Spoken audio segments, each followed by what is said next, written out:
Welcome back. Today we're going to pick right back up where we were. We are in part 2 of the middle Galilean period. This is where Jesus is going throughout Galilee. And the first place we're going to look is where Jesus restores the widow's son to life. Now pause for a moment. Sometimes when we read the Bible, we forget just how amazing these miracles are. Try and think about what it would be like to witness someone being restored back to life. What do you think people's reaction would be if this kind of miracle happened today? And also, why do you think Jesus limited himself to this kind of miracle only a couple times in the Bible? Now I want you to look at when John inquires of Jesus. Next, I want to look at the part when Jesus is anointed by the woman. And this one is a really important part that I want you to focus on. It talks a lot about salvation. And as you're reading about this story, what is provoking the woman's tears in which she uses to anoint Jesus? Then Jesus is going to go on a preaching tour, and at the end he's going to return to Capernaum. I want you to ask yourself, what is the main message in this preaching tour? Now, a key phrase I want you to think about is that in this passage, it says that the apostles were with him. Does this mean that at other times the apostles weren't with Jesus? And if so, what were they doing when they weren't with Jesus? And finally, we're going to look at the opposition in Capernaum. This is really interesting. I want you to examine the claims that the Pharisees are making that he's doing all these miracles with satanic power.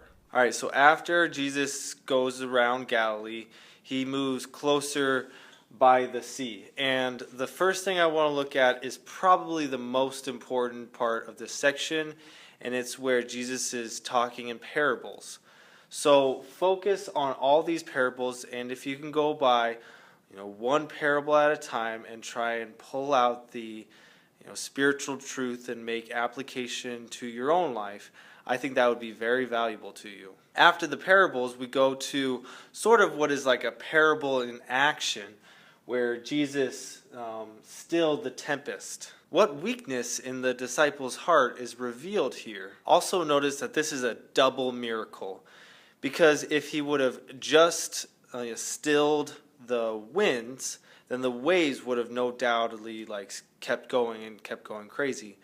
But he stills both the winds and the waves. So again, this leads the people to answer the question, who is Jesus really? And now we move to a really creepy part of the Bible where Jesus cures a man of being possessed by a demon. This whole narrative is really explicit about demon possession and its effects and everything. So I want you to observe it and think about just how powerful this satanic realm is in the world. But then also think about how Christ's greater power is demonstrated. And now, once again, Jesus is going to return to Capernaum, and I want you this time to pay close attention to the welcome that Jesus receives. And the last things that we're going to look at before we end today are all the healings that happen in Capernaum. And as you read, examine the reactions of people as these healings are performed. Thank you very much. I know that this week has a lot in it, but that's because Jesus was going around and he was really popular. So enjoy reading your Bible and getting to know all the spectacular things that Jesus did during his ministries. Thank you.